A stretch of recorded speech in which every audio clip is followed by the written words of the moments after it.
Hello everyone, 2024 பட்ஜெட்ல இருக்கிற highlights பத்தி இப்ப பார்ப்போம். ஃபர்ஸ்ட், கோல்ட் அண்ட் சில்வரோட கஸ்டம்ஸ் டியூட்டியை 9% குறைச்சிருக்காங்க.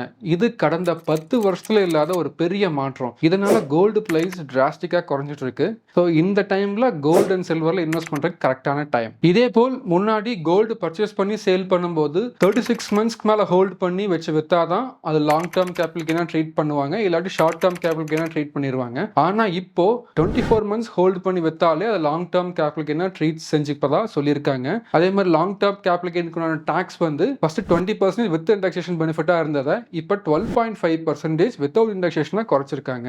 அடுத்து எம்ப்ளாய்மெண்ட் ஜெனரேஷன்ஸ்க்காக ஒரு 3 டைப்ஸ் ஆஃப் ஸ்கீம்ஸ் அனௌன்ஸ் பண்ணியிருக்காங்க. ஃபர்ஸ்ட், நீங்க ஃப்ரெஷர்ஸை எம்ப்ளாய் செய்யும் போது அவங்களுக்குண்டான ஃபர்ஸ்ட் மந்த் சேலரியை அப் டு 50,000 அதாவது 3 இன்ஸ்டால்மெண்ட்ஸ்ல கவர்மெண்டே அவங்களுக்கு கொடுத்து விடுவதாக சொல்லியிருக்காங்க.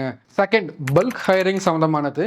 அதாவது நீங்க உங்க கம்பெனிக்காக 50க்கு மேற்பட்ட எம்ப்ளாயிஸை பல்க் ஹையர் பண்ணி அவங்களுக்கு கொடுக்க வேண்டிய சம்பளத்துல கவர்மெண்ட் உங்களுக்கு ஃபர்ஸ்ட் இயர்ல 24%, செகண்ட் இயர்ல 24%, தேர்ட் இயர்ல 16%, ஃபோர்த் இயர்ல 8% கவர்மெண்ட் உங்களுக்கு இன்சென்டிவா கொடுத்து விடுவதாக சொல்லியிருக்காங்க. தேர்ட், நீங்க எம்ப்ளாயிஸ் பண்ற ஒவ்வொரு அடிஷனல் எம்ப்ளாயிஸ்க்கும் எம்ப்ளாயர் பிஎஃப் கான்ட்ரிபியூஷன்ல 3,000 rupees பெர் எம்ப்ளாயி கவர்மெண்ட் உங்களுக்கு இன்சென்டிவா கொடுத்து விடுவதாக சொல்லியிருக்காங்க.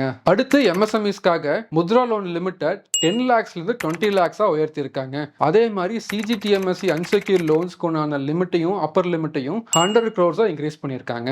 அடுத்து பெண்கள் பேர்ல பர்ச்சேஸ் செய்யும் ப்ராப்பர்ட்டிஸ்க்கு ஸ்டேட் கவர்மெண்ட்டுடன் கலந்து பேசி ஸ்டாம்ப் டியூட்டியை குறைக்க போவதா அனௌன்ஸ் பண்ணியிருக்காங்க. நெக்ஸ்ட், இன்கம் டேக்ஸ் சம்பந்தமானது. நீங்க ஷேர் ட்ரேடிங் செய்யும் போது கிடைக்கிற ப்ராஃபிட்ல ஷார்ட் டேர்மா இருந்தா ஃபர்ஸ்ட் 15% டாக்ஸ் கட்டினாலே போதுமானதா இருந்தது. இதை வந்து 20% உயர்த்தி இருக்காங்க.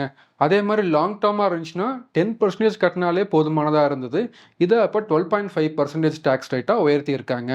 அதே மாதிரி லேண்ட் அண்ட் பில்டிங் பர்ச்சேஸ் பண்ணி சேல்ஸ் பண்ணும்போது கிடைக்கிற ப்ராஃபிட் லாங் டேர்ம் ப்ராஃபிட்ஸ்க்கு ஃபர்ஸ்ட் 20% வித் இண்டெக்ஸேஷன் பெனிஃபிட்டோட இருந்துச்சு.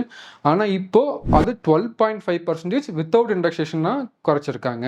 அதே மாதிரி இன்கம் டாக்ஸ் ரேட்ஸ்ல நியூ டாக்ஸ் ரிஜியூம்ல மட்டும் சில சேஞ்சஸ் பண்ணியிருக்காங்க. அது இப்போ உங்களுக்கு ஸ்கிரீன்ல தெரிஞ்சுட்டு இருக்கும். இதனால நம்மளுக்கு 17,500 கிட்ட வருஷத்துக்கு மிச்சமாகும். அடுத்ததா இன்கம் டேக்ஸ் ரைடு இல்ல சர்ச் நடக்கும்போது லாஸ்ட் 10 இயர்ஸோட டேட்டா அக்கௌண்ட்ஸ்ல நடந்திருக்க டேக்ஸ் எவேஷன் மேல ஆக்ஷன் எடுக்க முடியும். ஆனா இப்போ அது 6 இயர்ஸா குறைச்சிருக்காங்க. 6 இயர்ஸ்க்கு மேல இருக்கிற அக்கௌண்ட்ஸ்ல இருக்கிற டேக்ஸ் எவேஷன்ஸ் பத்தி இப்போ இன்கம் டேக்ஸ் டிபார்ட்மெண்ட்னால ஆக்ஷன் எடுக்க முடியாது. ஸோ இந்த 2024 பட்ஜெட்ல இருக்கிற இம்பார்ட்டன்ட் ஹைலைட்ஸ் அண்ட் அனௌன்ஸ்மெண்ட்ஸ் இதுதான். ஃபியூச்சர்ல இதே மாதிரி நிறைய வீடியோஸ் கண்டிப்பா பண்றோம். தேங்க்யூ.